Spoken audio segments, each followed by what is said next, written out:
Welcome to another edition of Journey of Hope.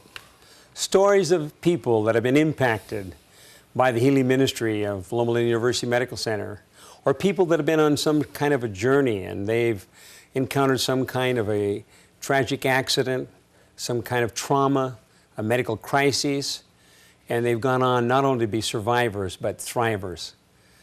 Our special guest today is one of those individuals that, like all of us, we wake up in the morning, have no idea what is ahead for us. The psalmist, one of the Old Testament writers, says, "Today is the day of the Lord. Let us be glad and rejoice in it." And really, that's all any of us have. It's today. We don't have yesterday, and we really don't have tomorrow. So we need to learn to live each day till its fullest. Our special guest today is Don Snyder, an old friend of mine, and a person that's familiar to many in our listening audience.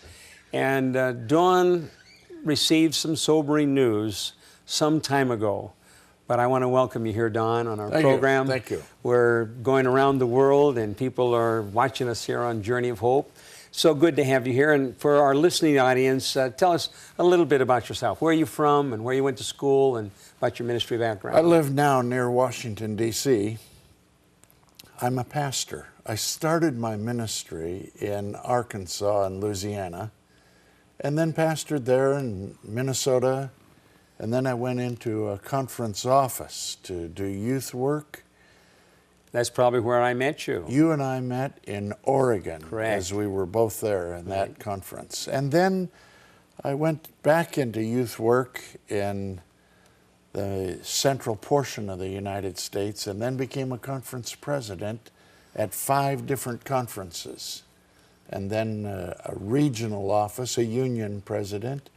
And then for the last 10 years, I've been in the North American division. Okay, so you've traveled all around, and I knew you in several of those places, got well acquainted. Now, tell us about your family. Marty and I have 2 children. We have a girl that's a school principal at an Adventist school. Our son is a physician. He's right now in Juneau, Alaska, and he and his wife have spent some time in Africa. Before they were married, he spent a year in New Guinea. They'll probably go back to Africa again before too long. Missionaries. You've trained them to be missionaries. I hope so. Oh, right. I know you have. Well, we could go on and talk about your work, but that's not why we're here. We're here to talk about your journey, because I know some time ago you received some sobering news. And we have people in our listening audience that this week received some sobering news. So tell us what happened a few years ago. One day I said to my wife, "I think I need new glasses." So I made the appointment and got the new glasses, but I said these didn't do a bit of good. And the man that had arranged for those glasses said, you try them out for a little while. You're just not familiar with these. It'll be better. You thought, you haven't been adjusted, so you're having problems with your seeing then. So then I tried some drops, and that didn't seem to do anything. And he sent me to a retina specialist. And that man told me that my eyes looked good, but he couldn't explain why I couldn't see. Now, when you say you couldn't see, what are we talking about? I couldn't read a book. And fuzzy. Right. My secretary could no longer write notes to me with a pencil. She could write with a felt tip marker, and I could read that. But I was having difficulty feeling comfortable driving, so quit that. And one day, there was a man only 5 feet away from me, and I said to my wife, "Who is that?" And she told me it was a longtime friend. And I couldn't recognize him. And then I knew I better do more. I better do something more aggressive. The ophthalmologist that I visited with checked many kinds of things and then said, "I need to check you some more, but I can't because I've dilated your eyes, so you'll have to come back tomorrow." And we agreed that I would come at 7 in the morning so that I could leave that day yet to go to a preaching appointment. Had some appointments lined up, and So you came in early. So he ran the test and then said, I just feel like you need to go to have an MRI and you need to have it today, and you just take a seat and I'll find a place that can take you today. And then he said, this is the place, but when you go, do not leave. You sit right in that waiting room and they'll tell me some things and then I'll explain to you what will be next. He said, I'll be taking charge of your life. Just like that. Yes. So when he called me back from that, I was in the waiting room and he said, well, you have a brain tumor. So I then handed the phone to my wife and said, you better write this down, what he says. And I went and sat down again. In the course of that visit, he said, you'll need to see a brain surgeon. But now, this was the first time you had any inkling, other than the fact that you had some problems. I thought I had a cataract. That's what I thought. Something that could easily be taken care of. Right. But now he comes back with the words, you have a brain tumor. Right. He said to go see this certain surgeon, but he said, you won't be able to get in. But I know him, and I've made the appointment for you, so you can get in. So I went to see him on the following Tuesday. There's where I got another indication that this wasn't just a commonplace thing, because in that waiting room, I looked around at the other people and they didn't come in as easily as I did. They were wheeled in wheelchairs and came limping in, and I recognized this is serious. So you but look it around, got more these patients serious. are all really serious patients, and Right. you're in the midst of them. But it got more serious because the receptionist announced, the doctor has emergency surgery today, so he won't see any of you today. And all of you will be rescheduled for 2 weeks from today. So they started this, and I waited there not knowing exactly what to do. But when they were all done, I went to the counter and I said, I don't know what to say to you. I don't want to be pushy about this. But I understood I had to come here today. She said, what is your name? And I said, I'm Don Schneider. She said, oh, all this other announcement doesn't apply to you. You're a very sick man. Really? And you need to be here tomorrow morning. So I was back that morning, and we talked about what I had. He explained that I had a birth defect that only now was beginning to show itself. A cyst. Somewhere. A cyst. See, the eyes, you don't really see right at the front of your head. You see at the back of your head. And where that optic nerve goes back, it comes together and then goes out, and right at that place. At the junction? Yes, chiasm. At that spot, there was a cyst. And that was filling with fluid and pressing against the optic nerve, so the optic nerve was beginning to get pale. And that's what was causing your vision problem. Right. Well, after he explained that, I said, well, I'm busy. And I'll come back in a few weeks and we'll talk about what to do. He said, well, that'll be okay. But if you wait 2 more weeks, you will never see again. Really? Because that optic nerve will be gone. So then we did really get serious. I mean, kind of get your attention. Yes. I explained that I had a big meeting coming in with several hundred people, and he said, well, give me the list. I'll start calling them. And I'll tell them that if they insist on having the meeting with you, that you'll be blind. Just like he that. He said, I think they'll agree to change their meeting time. Well, that didn't work, but I understood he was serious. So. Now, how many years ago, how long are we talking about? 4. 4 years ago. So I had that surgery and skipped the meeting. And the wonderful thing about it, Lynn, if you drive your car in a very bad rainstorm and you don't use the windshield wipers, you have great difficulty seeing. Very, almost impossible if you're moving along at all. And that's the way I was looking. Oh, Don. So I went to the surgery and he said, maybe if you're fortunate, you'll get your sight back in 3 to 6 months. Really? Right, maybe. No guarantee, but maybe. When I woke up from the surgery, I was so thrilled because I could see out of the room, past the next room, into the third room, and there was a clock.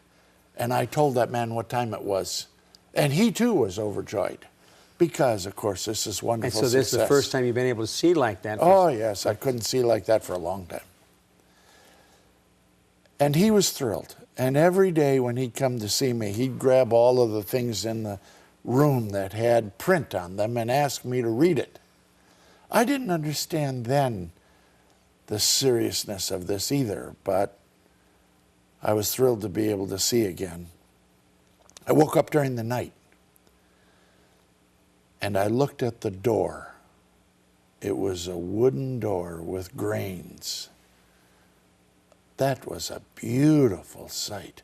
And now when I look at a floor, a wooden floor, and it's all filled with the grain of the wood, it just seems so beautiful to me. Eyesight's taken on a whole new That's right. meaning.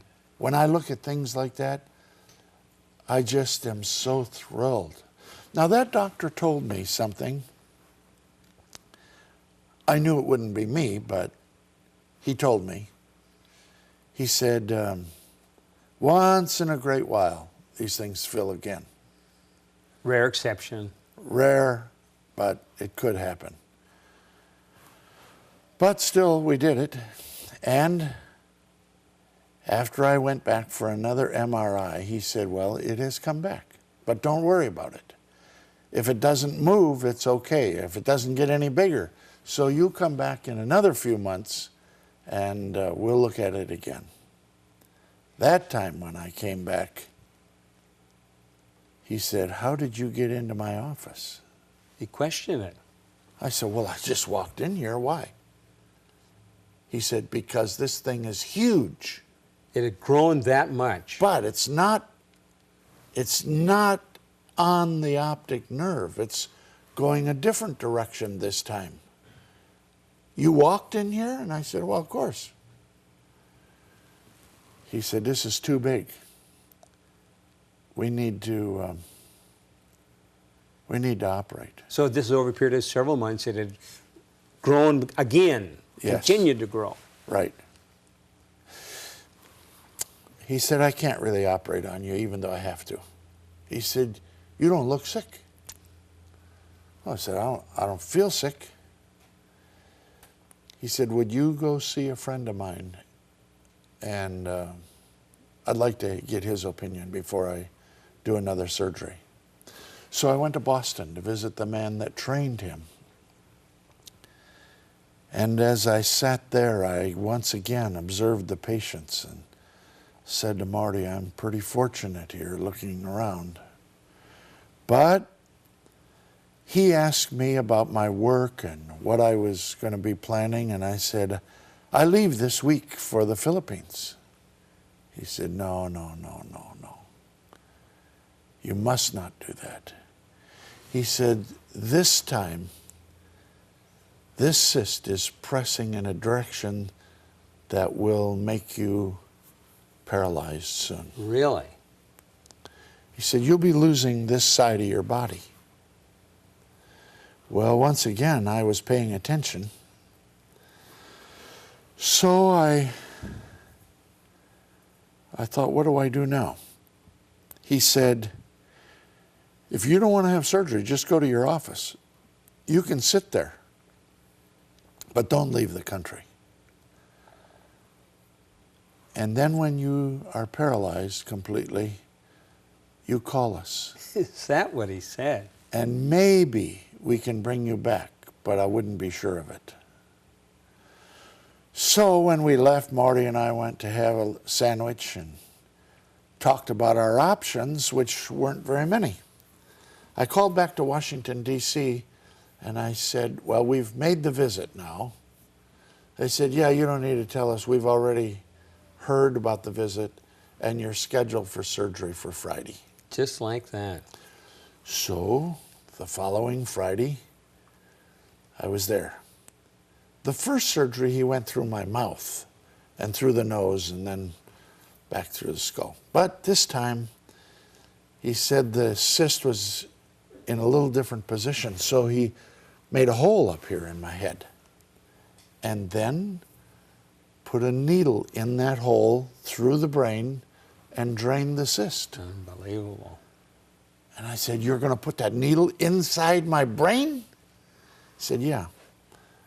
He said, I don't think you'll lose much.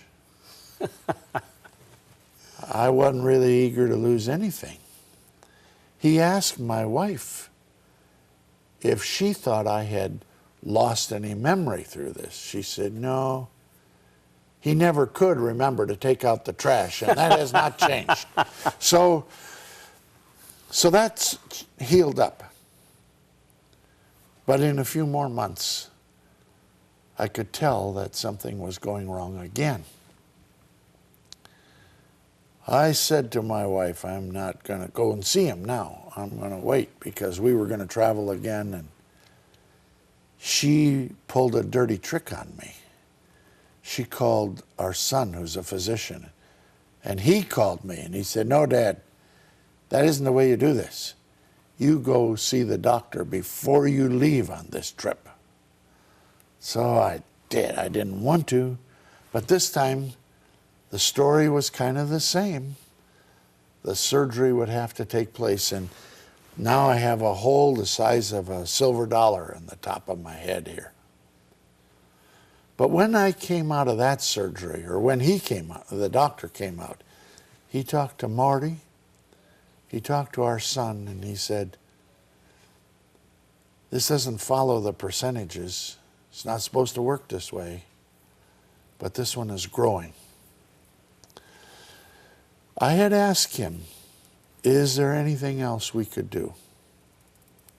He himself was a kind of a specialist with a gamma knife. I don't know all about what that is, but he explained a little bit about it, but he said, this is not for you.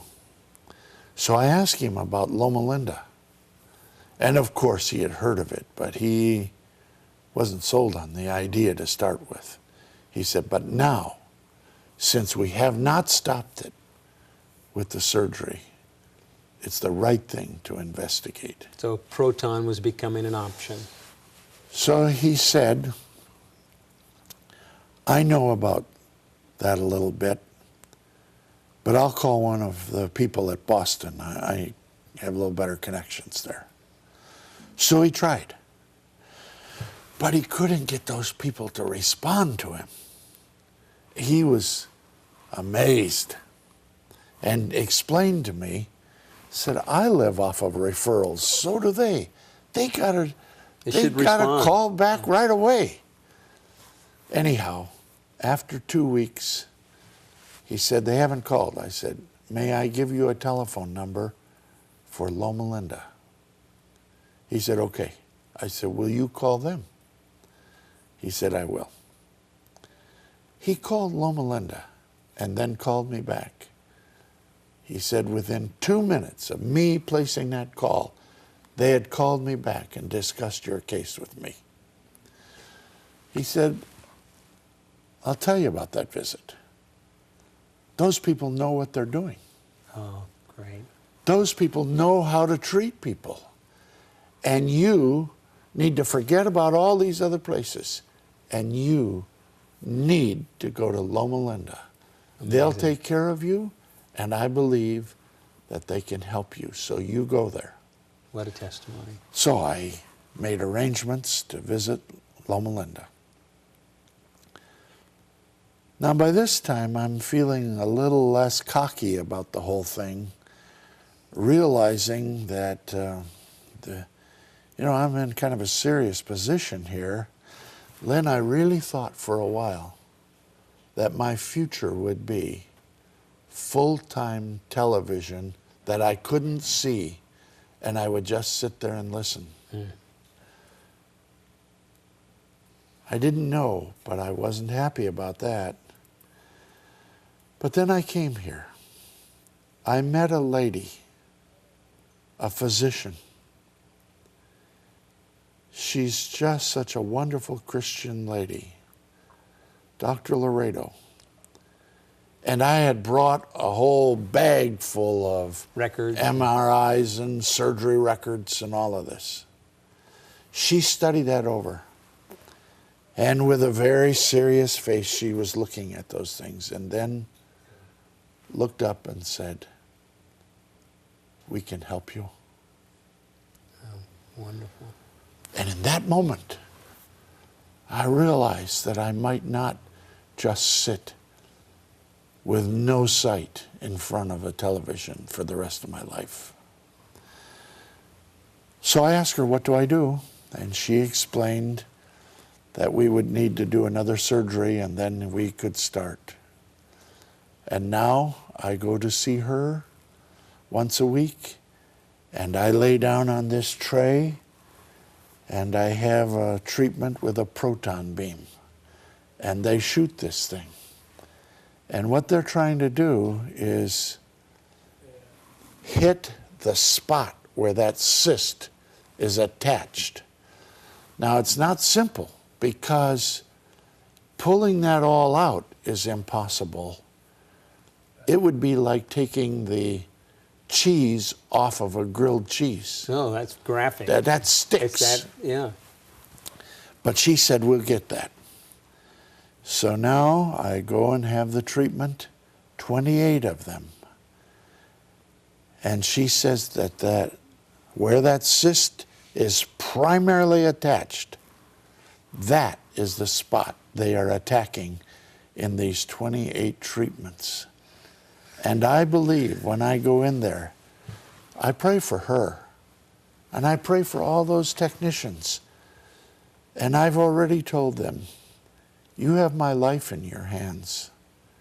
And I believe that God is giving you the ability to give me more life. And I thank God for this. Well, Don, you're sharing here about this personal journey that you're on. And I'm sure our listening audience are wondering, you've had people praying for you over the last few years, and yet, where is God in all of this? Lynn, I don't know how everything works. I believe that God is healing me. I firmly believe that. Now you would ask me maybe, and somebody might, "Yeah, but what if he doesn't? What if this is no different than the surgery back in Washington, D.C.? Well, when I left my office in Washington, D.C., I told them, "I'm coming back, I believe. But if I never come back here, I want you to know that God is still my God. I haven't turned my back on him. He has my life." And this very morning, I said, "God, you know I would like to be healed. You know I'd like to be healed now. But if there's a way that more glory will come to you, that's okay too. Because I believe very soon Jesus will come again. And I'm either going to be healed in the process here, or I will be healed on that great resurrection day when Jesus comes." And there's really not very much time in between there. No, I won't miss too much. You're right. So healing is taking place, and it will be completed. Yes. Either here and now, or in the process while That's you're right. here and undergoing treatment, or when Jesus returns. Right. How is this, we got just a couple of minutes left, how is this impacting your family?